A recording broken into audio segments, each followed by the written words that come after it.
Top of the day, beautiful people. Top of the day.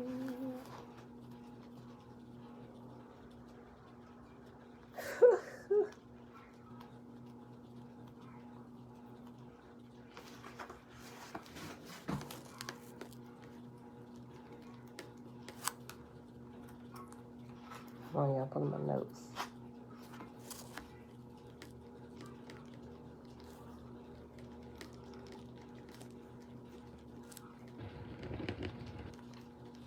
All right, beautiful people. Happy Wednesday. It is March the 30th, 2022. Day 69 of year 4, reading through the books of the Law and the Prophets. Another 4-year consecutive day count, day 1087. Today we're going to finish reading Tablet U, and then we're going to possibly read all of chapter 33 in my big toe.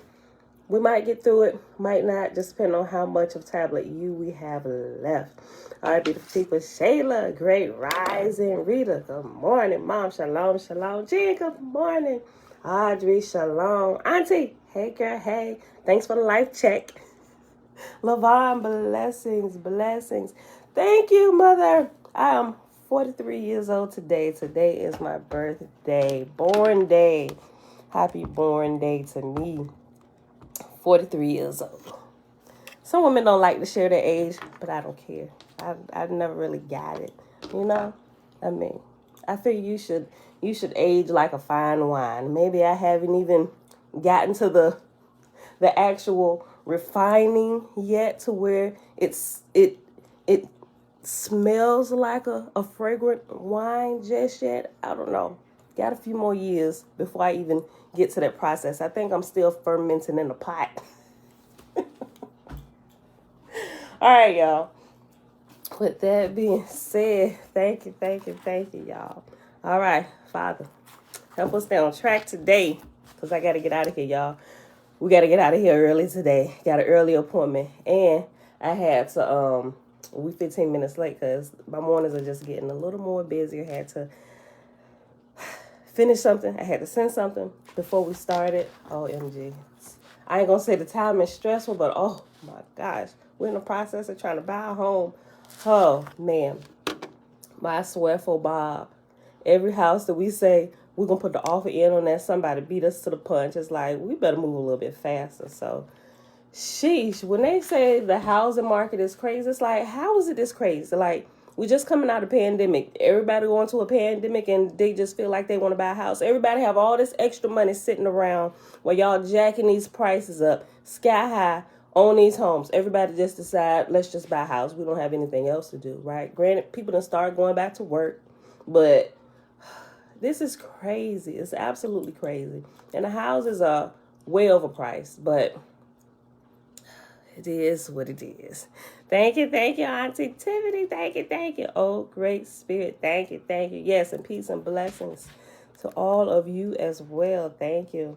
All right, y'all. So we paused. Thank you, Zoe. We paused on page 330 right here at the top. So it's picking back up at the courtship of Ishtar and Dumuzi. And let me see how many pages we got left. All right. About 6 pages. All right. Amanda, thank you. Shalom. All right, y'all. The courtship of Ishtar and Dumuzi. The brother spoke to his younger sister. The sun god, Shamash, Utu, spoke to Inanna, Ishtar, saying, Lady, the flax in its fullness is lovely. Ishtar, the grain is glistening in the furrow. I will work the ground for you. What?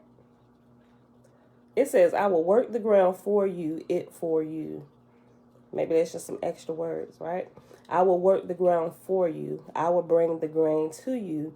But a piece of linen cloth, big or small, is always needed. Ishtar, I will bring it to you. And Nana, Ishtar said, Brother, after you've brought me the flax, who will comb it for me? Shamash, Utu replied, Sister, I will bring it to you combed. And Nana, Ishtar said, Utu, after you have brought it to me combed, who will spin it for me? And Shamash, Utu responded, Inanna, I will bring it to you spun. Inanna Ishtar said, brother, after you bought the flax to be spun, who would braid it for me? I'm like, look, girl, you want a lot. And Shamash Utu responded, sister, I will bring it to you braided. Inanna Ishtar said, Utu, after you brought it to me braided, who will weave it for me? Like, okay, before we go any further, what's the end result for this flax? Are we building something? Let's just talk about the building plans right now. We'll talk about the end from the beginning, so you don't have to keep asking us these questions after every juncture, right? Trina, hey girl, hey. And Shamash Utu replied, sister, I will bring it to you woven. Inanna Ishtar said, Utu, after you've brought it to me woven, who will bleach it for me? And Shamash Utu responds, Inanna, I will bring it to you bleached. Angered now, Inanna Ishtar demanded, brother, after you brought my bridal sheet to me, who will go to bed with me? Who Utu will sleep with me? Shamash Utu calmly replied, sister, your bridegroom will go to bed with you. He who was born from a fertile womb, he who was conceived on the sacred marriage throne, Dumuzi, the shepherd, he will go to bed with you. And Inanna Ishtar spoke, no, brother, I want the farmer.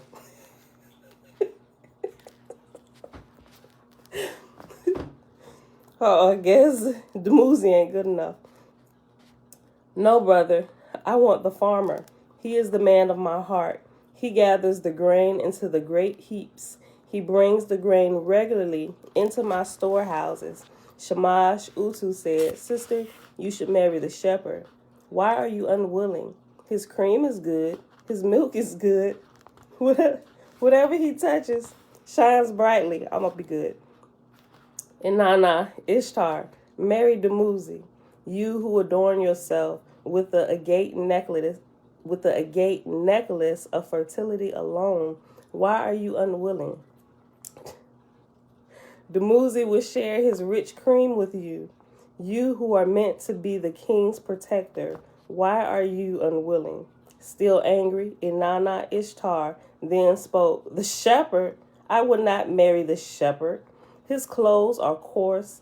His wool is rough. I will marry the farmer. The farmer grows flax for my clothes. The farmer grows barley for my table. Then Dumuzi arrived and said, why do you speak about the farmer? Why do you speak about him? If he gives you black flour, I will give you black wool. If he gives you white flour, I will give you white wool. If he gives you beer, I will give you sweet milk.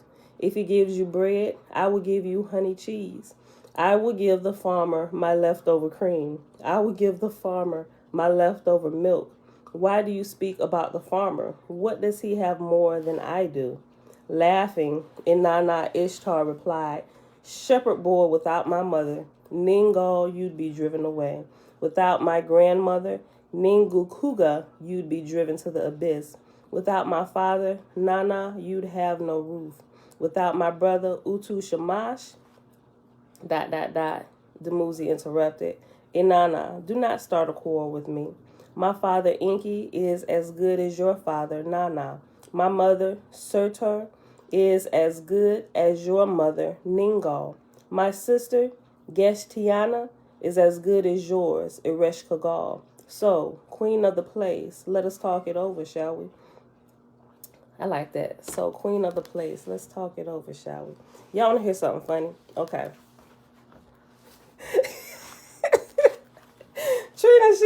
Trina said, y'all, she don't want no cream. She want a thug. Look, yesterday, right? So yesterday, I was going to use the title, and I said it, but I didn't use it. If y'all was here paying attention, I said I was going to use this title, but I didn't, right? I thought it was catchy, but maybe it was a little over the top for yesterday. I don't know. What I said was this verse where it says, he oiled his strap and slung his bow. I was going to use that, right? So after we ended the video, I saw a couple things in my big toe that I would possibly use, right? So after we ended the video yesterday, I started thinking about it again. Okay, which verse should I use? I was like, you know what? I'm going to use this one from the complete Annunaki Bible, right? I was like, yeah, I'm going to use that one over my big toe. But as I literally said it out my mouth, I knocked my pen off this little table that I got my stuff sitting on, and it was punched out so you can write. This joker fell down. I've never seen a pen fall just straight like a dagger, like somebody shot it out an arrow, right? Normally a pen will fall and it'll do its little flips and hit the floor. No, it's like I saw it in slow motion. When I knocked it off the table, as I was like, yeah, I think I'm going to go ahead and use this verse on the complete Annunaki Bible. The pen falls. I like bumped the table, knocked it off by mistake. The pen falls straight down with this point, and guess where it lands? Anybody want to guess where it landed? Somebody please guess where it landed.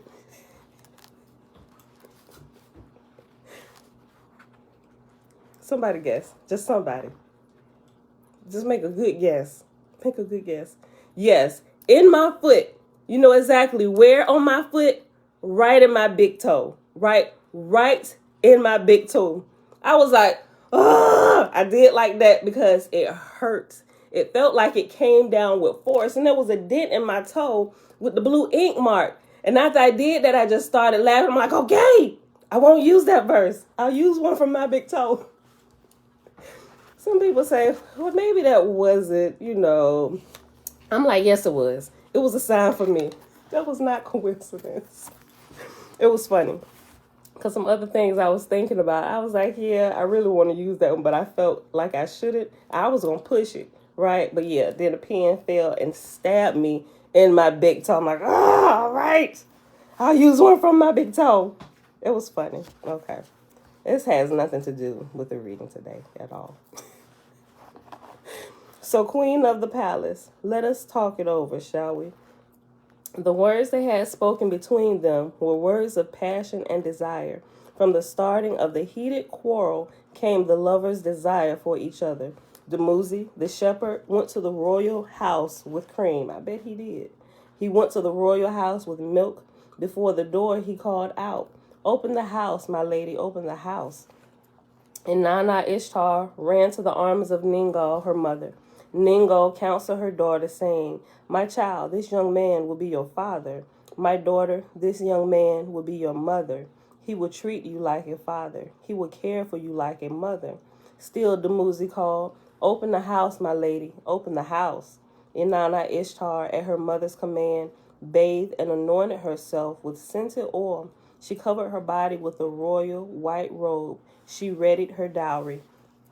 She arranged her precious lapis lazuli beads around her neck. She took her seal in her hand. Dumuzi waited expectantly. Inanna Ishtar opened the door for him. Wait a minute. Ain't this the same Inanna Ishtar that we read about in the Lost Book of Enki? To where Dumuzi was tricked by, I believe it was Inanna Ishtar's her cousin or something like that. And went in there was like, she ain't the one you really want. You want me because it'll give you access to the throne. You will have a son that'll sit on it. What, ain't this the same too? That's I'm almost certain it is. We're gonna keep reading.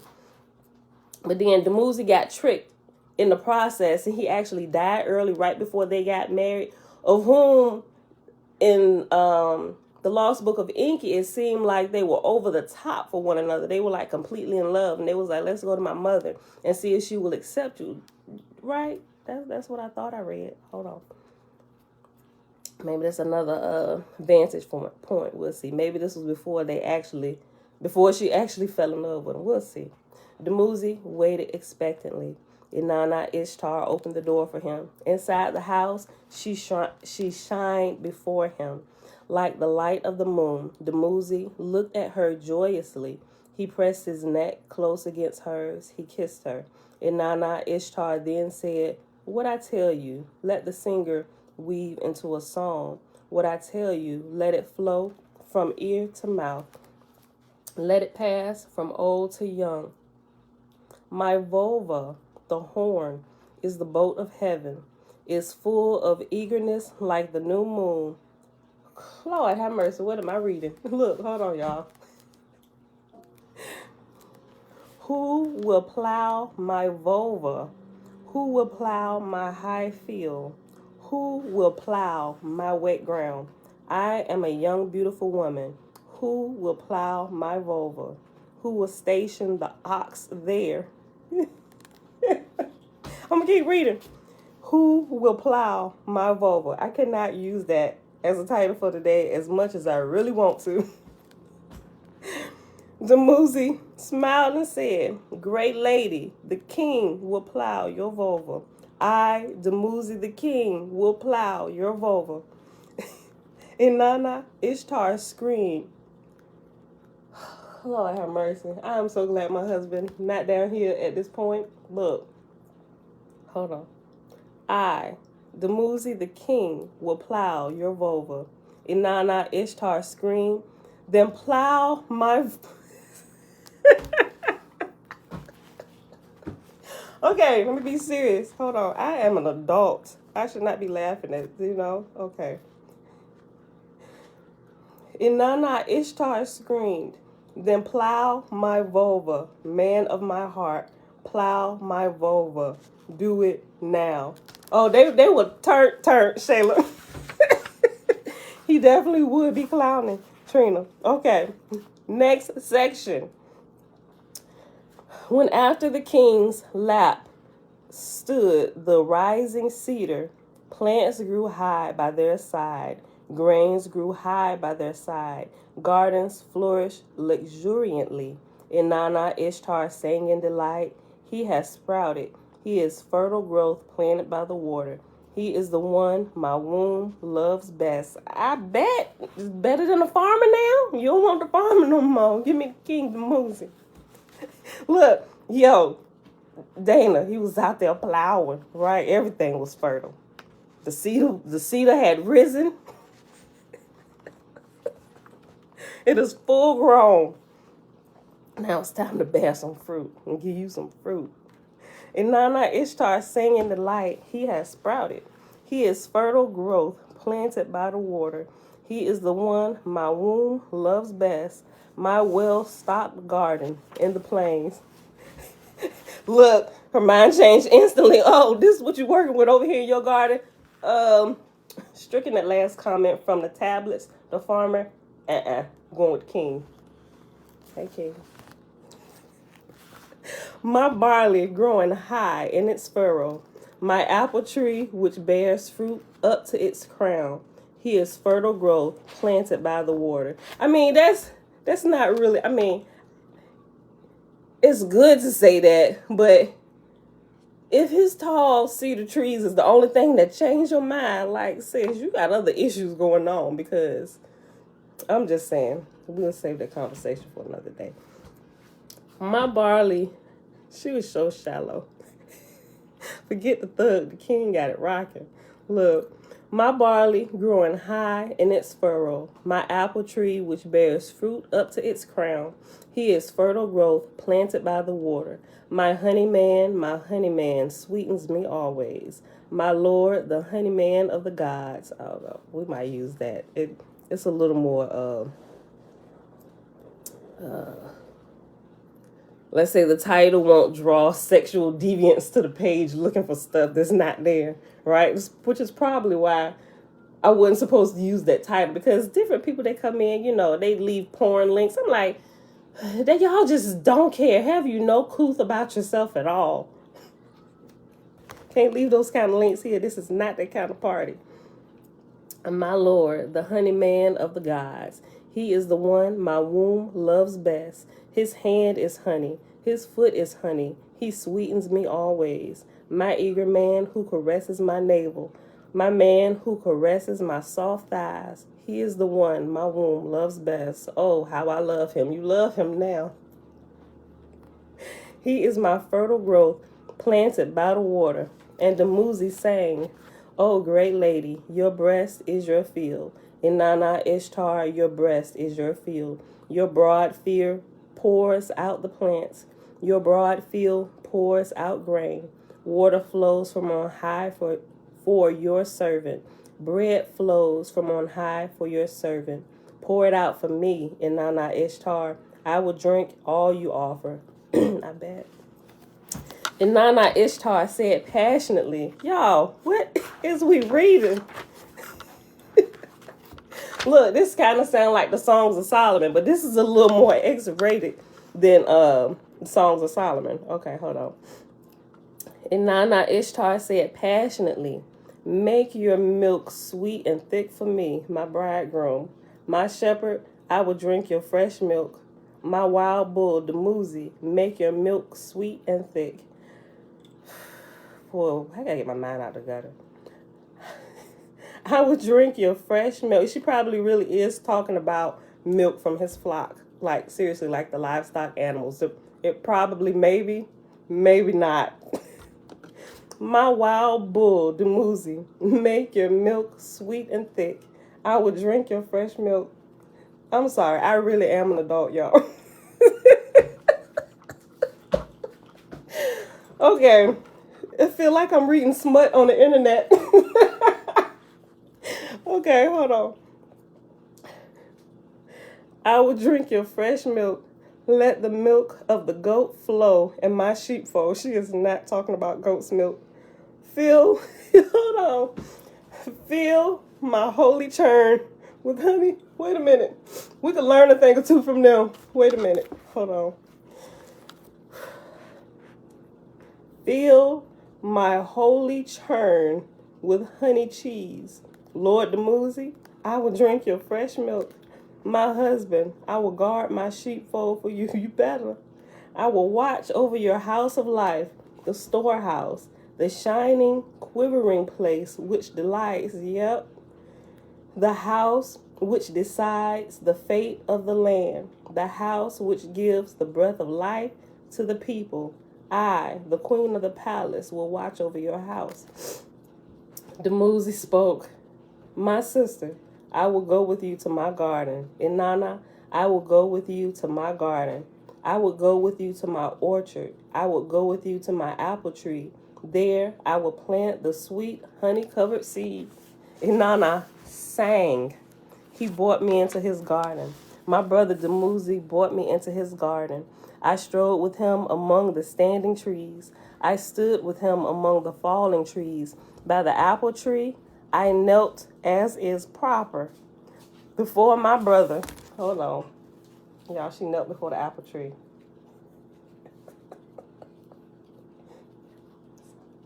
Okay. You're welcome, Pootie. I strode with him among the standing trees. I stood with him among the fallen trees. By the apple tree, I knelt as is proper before my brother coming in song, who rose to me out of popular leaves, who came to me in the mid-heat before my lord, Dumuzi. I poured out plants from my womb. I placed plants before him. I poured out plants before him. I placed grain before him. I poured out grain before him. I poured out grain before my womb. She sang louder. Last night as I, the queen, was shining bright. Last night as I, the queen of heaven, was shining bright. As I was shining bright and dancing, singing praises at the coming of the night, he met me. My Lord Dumuzi met me. He pushed his hand to mine. He pressed his neck close to mine.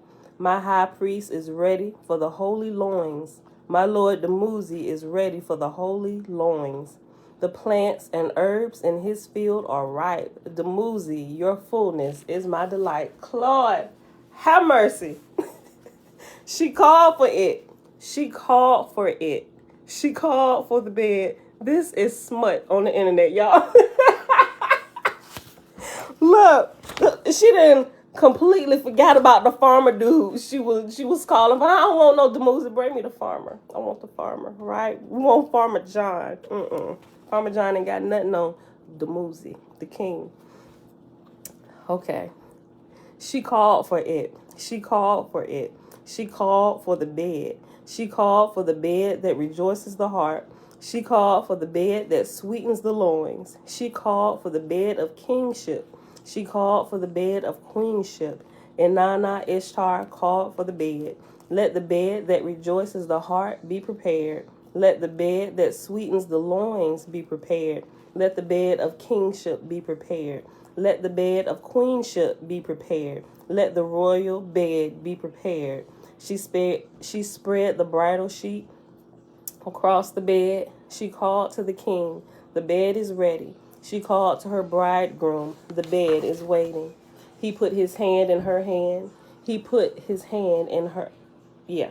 He put his hand in her hand. He put his hand to her heart. Sweet is the sleep of the hand to hand. Sweeter still is the sleep of the heart to heart. Inanna Ishtar said, I bathe for the wild bull. I bathe for the shepherd Dumuzi. Oil perfumes my sides with ointment. I coated my mouth with sweet-smelling amber. I painted my eyes with kohl. He shaped my loins with his fair hands. The shepherd, Dumuzi, filled my lap with cream and milk. What? They are not talking about the flock. Listen to this next verse. The shepherd, not the farmer, the shepherd Dumuzi filled my lap with cream and milk. He stroked my pubic hair. He watered my womb. He laid his hands on my holy vulva. He smoothed my black boat with cream. He quickened my narrow boat with milk. He creased me on the bed. He folded her up. Hold on, y'all. I am really an adult. Hold on. We got a couple more verses. I just never thought I'd be reading something like this out loud in public. Hold on. He creased me on the bed. Now I will caress my high priest on the bed. I will caress the faithful shepherd Dumuzi. I will caress his loins, the shepherd of the land. I will decree a sweet fate for him. Sis, I bet. Look, whew, buddy. That is the end of Tablet U, right? I'm glad we saved that for today because I don't know. That's just a good way to start the morning off, right? Where we at? We're at 27 minutes. I gotta hurry up. Let's see what the actual time it is. 7:58. Okay. All right, y'all. So we're not gonna comment too more about that, right? I'm gonna just leave it right where it is. Otherwise, we just will not finish today. Let me put 3:30. Pause on 3:36, right? Tablet V. Tomorrow we're gonna start is the Book of Variations and Fluctuations. The title it's gonna be a good title today. We'll see. We'll see. Maybe I get stabbed in my big toe again and be like, nope, don't use it. We'll see. Okay, chapter 33. Let's come back to reality, people. Chapter 33 of My Big Toe. Infinity gets too big for real britches. Okay, and so this, we might not. Okay, it's a few pages. We'll see if we finish it. We got to be gone by 8:30. Okay. In this chapter, the concept of and necessity for a finite AUM will become clear. You will see that AUM does not need to be infinite or anywhere close to infinite to generate all the reality we can comprehend. In the biological world of physical matter reality, large biological cells must seem infinitely big to atoms. Let's translate that comparison of scale to our universe. If our entire universe was like a single atom in the apparently infinite cell of something much bigger, we actually couldn't care less, because from our minute perspective, the really, really big stuff isn't important to us. Whether that cell is actually infinite or not is not an issue. If it is relatively infinite to us, that is good enough to account for everything we can know. From the smallest thing that we think we know exists, subatomic particles, to the largest thing we know exists, the universe, about 100 orders of magnitude, 10 to the 100th power, are spanned. The numbers 10 and 100 are not particularly big numbers. If there were some big thing as much bigger than our entire universe, If there were some big thing as much bigger than our entire universe as our universe is bigger than a subatomic particle, then this big thing would be only 200 orders of magnitude bigger than one of our subatomic particles. If this big thing were itself to be the relative size of a subatomic particle to something even bigger, and if that even bigger thing was to be the relative size of a subatomic particle to something even bigger yet, are you following me here? Our entire universe would be a single electron to a universe that is also as an electron to a universe that is also as an electron to a universe. 4 nested universes, one inside the other, each being at a size ratio of 10 to the 100th power to the next. Hang in there, y'all. I think you will agree with me that final universe is really, really big.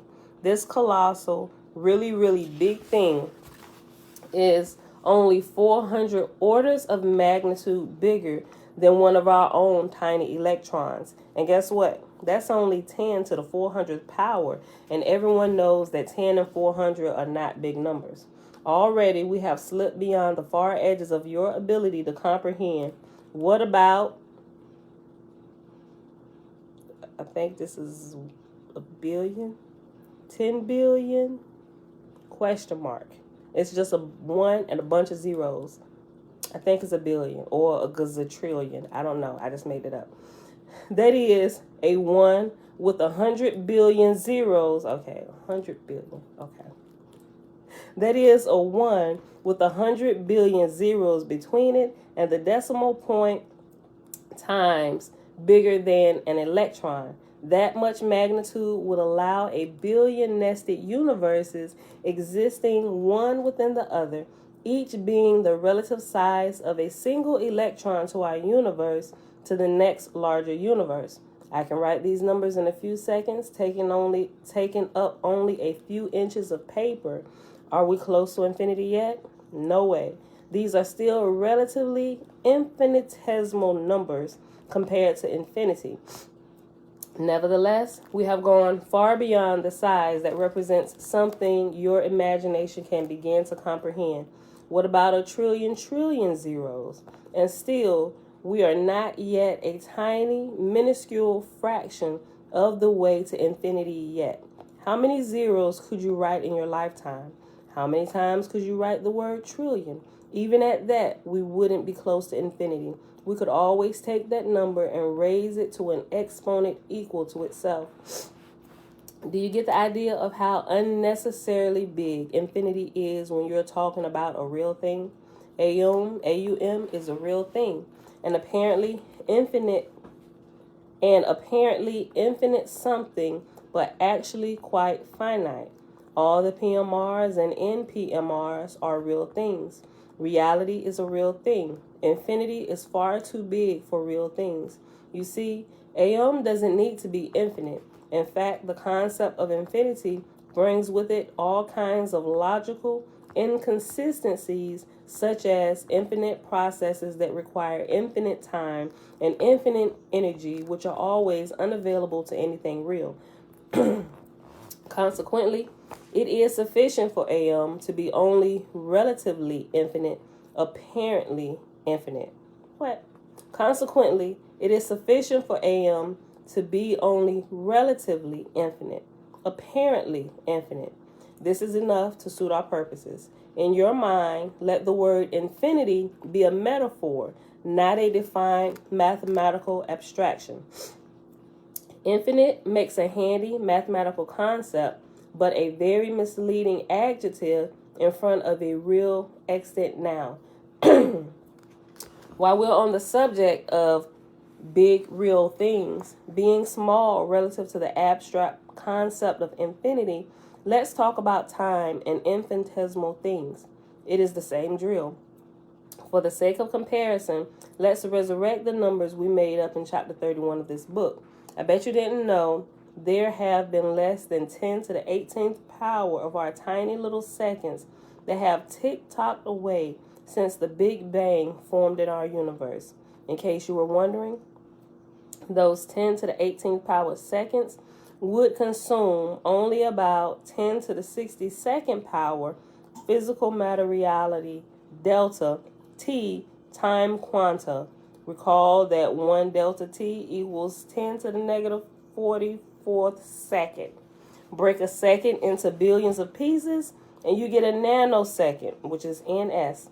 Less than 10 to the 27th power nanoseconds have come and gone since the Big Bang went kaboom.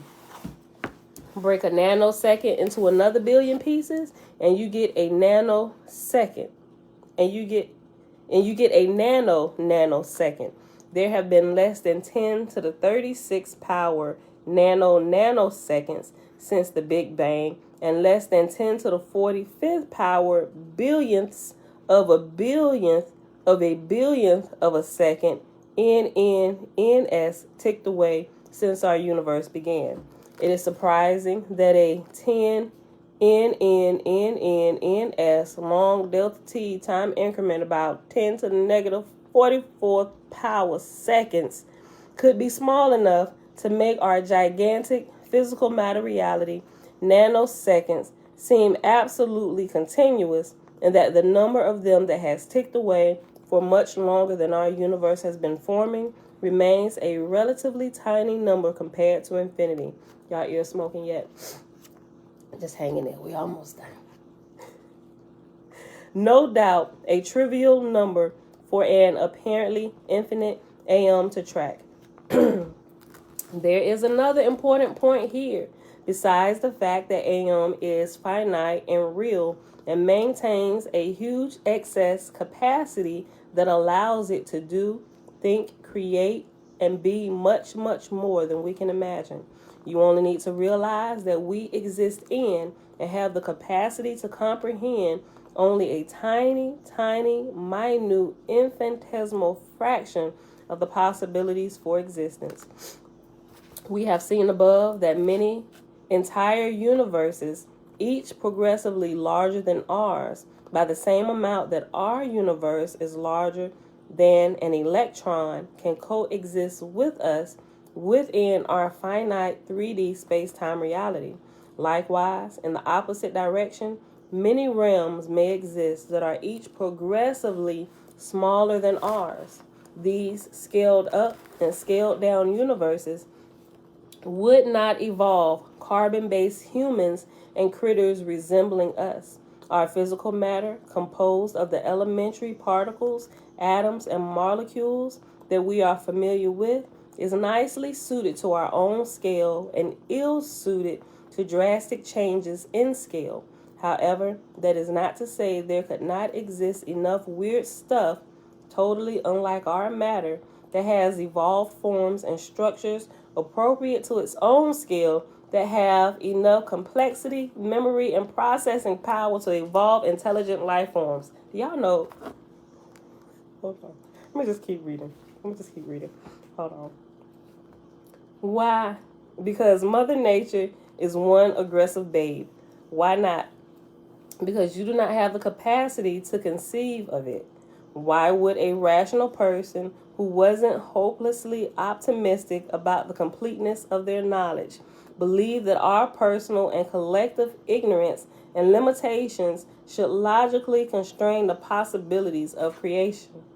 Our contemporary objective knowledge base sets the limits on what we can collectively imagine, much less comprehend, and it's unlikely that our little picture science can ever hypothesize more than a minute fraction of the possibilities of creation.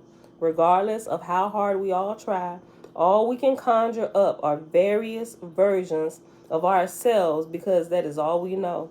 There is little point in speculating beyond the limits of your vision.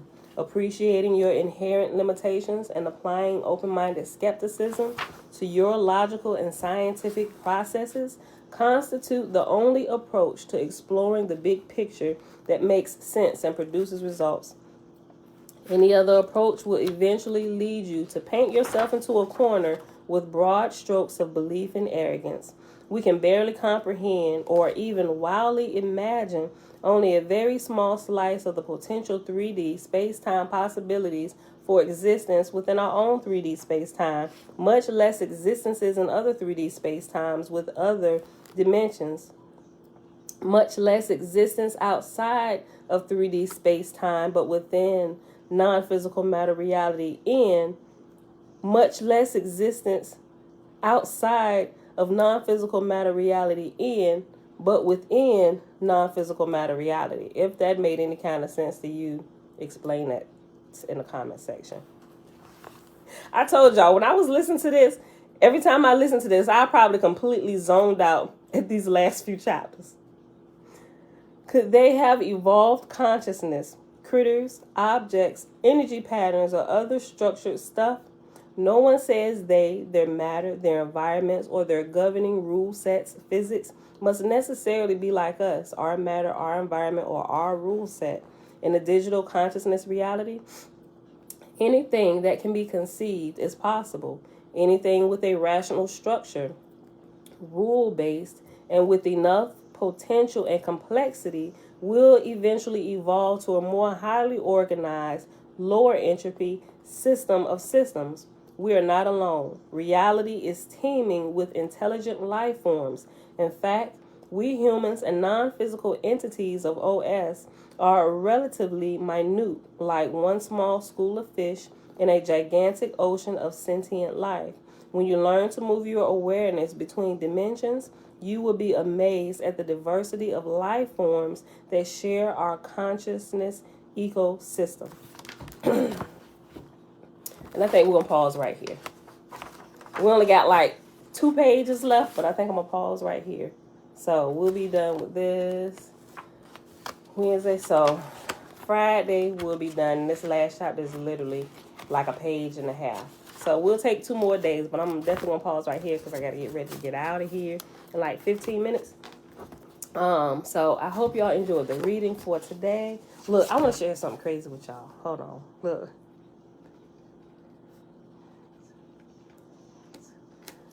Let me tell you, non-physical matter reality, the spiritual realm, or Yah, has an amazing sense of humor. I've been meaning to tell y'all this for like the last 2 weeks, right? Okay, so about 2 weeks ago, we took the kids to a matinee. We went to the Cinema Cafe, right? And we went to go see the new Spider-Man movie, right? We love Marvel movies. Anything action-packed, that's us. We did. Look, but since COVID, we've been doing a lot of movie watching, Netflix, Amazon Prime, Disney Plus, or whatever. But we realized since the movies had opened back up, still weren't too many people coming back in because they were still afraid of the contact, catching COVID from other people and stuff. But me and my husband checked it out, and we realized when you go, you pretty much still have the movie theaters to yourself, right? So I was like, yeah, let's go, right? So we'll purchase our tickets online, and we'll check the theater that we're going to be in because it lets you choose your seats. And when you go to the Cinema Cafe, you can order food, and you get these reclining chairs and stuff, right? So it's 7 of us, right? The 5 kids that still live with us, and me and my husband, right? So in the particular theater they had it in, they had a row of 8 seats, right? Now, when I went to purchase the ticket, it looked like there was like 4 seats already taken. It was like scattered throughout. You could tell it was like 2 couples or 2 people that came together because it was right beside each other, right? So they was both on like the right side of the theater, right? So I chose the left side of the theater in one of the sections that had 8 chairs because there's 7 of us, right? And so I was purchasing the tickets, and I started, I said to my husband, I said, you know it'd be crazy. I said, if we walk in here and somebody chooses that one seat on the row beside us, I said, I'm going to be so pissed. I was like, you know what? And they were probably had done it on purpose, right? And so my husband was just kind of laughing and joking about it, right? And he was like, yeah, there wasn't nobody do that, So mind you, we the only ones that had purchased the tickets, right? Well, aside from the other 2 couples. And so we got the tickets. The next day, we purchased it the day before. And so the next day we went to a matinee. It was like the 1 o'clock show, right? Kids was all excited to go see Spider-Man and stuff. We're going through the concession stand, getting their popcorn. Well, no, I'm sorry. they brought it in. So I'm mixing it up with the other day I took the girl. So we didn't go through the concession stand. We went in. When we walked in, because they actually come in like waiters and they serve you, right? So we didn't get anything going in. We just kind of got the tickets and we went in. But as we was going in, we were in row F, right? Row F, left side of the movie theater when you walk in. And so we walking in. The kids had come in and we was they was kind of in between me and my husband. My husband was first, the kids was in the middle, and I was, pulling up the tail, right? I was behind in the back. And so we walk over and we see, he was like, okay. So he said, F. He said, did you pick row F? I said, yeah, it's F. And so he stopped and we looked, and lo and behold, when we walked in, the whole theater, right? The two couples that I saw that had purchased the seats, we could see they was already sitting in their seats, right? But we walk in, on the whole left side of the theater, there was one person sitting on the left side of the theater. Y'all know what row this woman, Petty Betty, chose. Remind you, we had already purchased our seats first. There was nobody else that was on the left side of the theater, a row of 8 for a family of 7. Nobody. All the rows in front, all the rows in the back. This woman comes in and she picks the same exact row, F, that we're sitting on. The empty seat on the end. All these other seats in this whole theater. You got up here, you got down here. All these seats. You chose the row that was packed with people. We still in the era of COVID. Not that we got COVID or anything, but all these empty seats. You picked this one seat that we left untouched. And so we're going in, and when we saw that, I was like, no, that letter got to be wrong. Check it. And so my husband, he said, this is row F and F. And we looked at each other because we was literally joking about this the day before when we purchased it. This woman, single woman by herself, older woman, I'm still kind of hot about it. It gets my blood boiling. And we sitting there like I couldn't even enjoy the whole movie because this thing that me and my husband joked about yesterday, it was like not ever in our wildest dreams that would happen. Something that we joked about. It's a whole movie theater. They let you choose your seats before you come in, right? And you see the seats. Even if you don't purchase your ticket online, when you get there to the ticket stand, they show you the screen. Pick your seat. The seats that are blocked out in red, those seats have already been chosen. The transparent ones, nobody is there. So this woman, on purpose, looked for our row of 8. She didn't want to be alone. I'm about to push this old lady out in the aisle and be like, ma'am, do you not see all these other empty seats in this theater? Me and my family of 7 have purchased this row.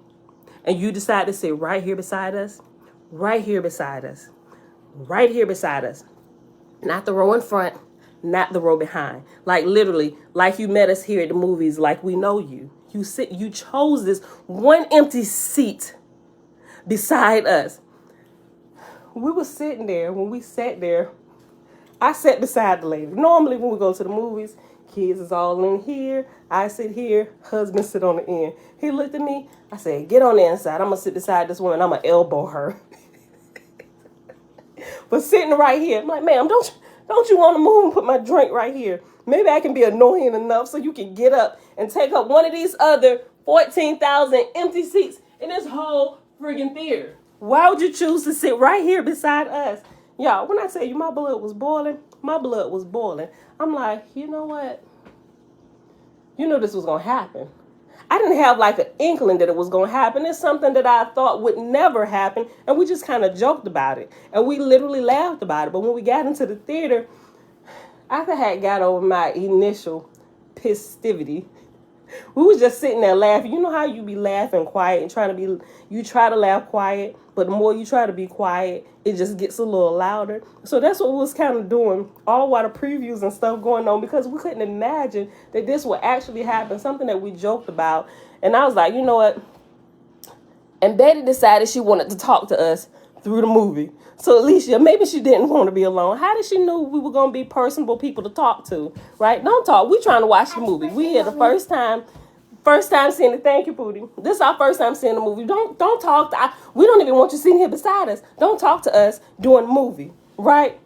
And then when it go off, that was such a good movie. Well, you have such beautiful children. I know my children are beautiful. Why did you choose this seat? Like, I could not get over that. And then when we walked out, not only did she sit right beside us on the same row, literally purchased the empty seat that was left beside our family of 7, she decided to escort us out. I'm like, look, if this woman don't get gone somewhere, why is she still talking to us? She picked the one empty seat beside a whole family of 7. She could have picked all these other billions of seats in this theater. And she walked out talking. They have such pretty long hair. And I'm like, woman, if you don't go get in your vehicle. And what was crazy, I thought she was just kind of walking with us talking. But this lady had parked right beside us. Or rather, she was there before we got there. We parked beside her. This just plucked my nerves like no other that whole day. Like, you can tell I still feel some kind of way about it, because I'm just like, how could this even happen? And you would think you get there, even when you get there, say if I had did that by mistake, not even paying attention, and maybe I thought, this is the only row left or whatever, pick this. You know, even if I misunderstood my calculation of picking up the seats in the movie theater, when I got there, if I was by myself, I would have felt a little uncomfortable. Wait a minute, boo. I would have got up and removed myself. I would have saw that the whole theater was still empty. And even if I felt bad about switching seats because you have to sit in the seat you're assigned, I would have asked, excuse me, you know what? The theater is pretty much empty, and I didn't realize I chose a seat sitting beside a whole family of 7. Can I just move a row up, over, behind, over? And they would be like, yes, sure, ma'am. Yes, you can go. We'll find you. Just press the button so we can bring you your food. She didn't do that. She didn't think to do that. How do I know she didn't think to do that? Because she sat and she was comfortable she was so comfortable that she talked to us through the whole movie. Like we knew her for years. Like she was a family friend. Y'all can tell I feel some kind of way about this still. It's been 2 weeks. But I'm like, this is crazy. Okay, so I done took my time. We gotta hurry up and get out of here. Yes, it is. Yes. Thank you. Yes. I saw her on her phone. Who goes to the movie theater just to not watch the movie? I don't know. Some people just go to the movie just to annoy the other people sitting in the movies, like a whole family of 7. I said, next time we come to the movies, she ordered food. And we figured we can use this extra chair to put some of the extra stuff, because we ordered pizzas for the kids. They got buffalo cauliflower bites and all these drinks. So you got, I'm thinking I got this cup holder. We're going to use this extra chair and tray, put our stuff on. I'm like, you know what? Next time we go to the movies, I'm going to purchase the whole row. That way we won't ever have to worry about this again. And even when we go, because we don't want nobody sitting beside us, and when me and James go, if they don't have 2 seats, we'll sit in 4. We're going to purchase some extra 2 seats so nobody sit on our row, right? So I'm just like... Yes. Why would you do that? So we can have space. Okay. But the food is blocking the Maybe I'm the petty one. Am I petty? But I'm just saying, maybe I was petty. We still call her Petty Betty, right? What? We was joking the day before. I was like, if anybody purchased that, I said they would really be petty because they would be doing that on purpose. It'd either be Petty Pat or Petty Pete or Petty Betty, whatever. And sure enough, we had Petty Betty sitting beside us when we walked in and take our seats on row F in the movie theater with our family of 7. All right, y'all, let me get out of here. We gotta go. We got an early appointment this morning. Love y'all. Thank y'all for hanging out. It is Wednesday, March the 30th. 2022, day 69 of year 4 of reading through the books of the law and the prophets, and of the 4-year consecutive day count, day 1087. We read the rest of the smut and tablet U, and we read the first half of chapter 33 in my big toe. All right, y'all, with that being said, may y'all continue to bless and keep all of us, bless the work of our hands, and may we be able to use the information that we give, and may it manifest as wisdom in our life to be a blessing to us and those who cross our path. All right, beautiful people, I love y'all. I'll see y'all back here tomorrow morning, bright and early, 7:15 a.m. Eastern Standard Time. Peace.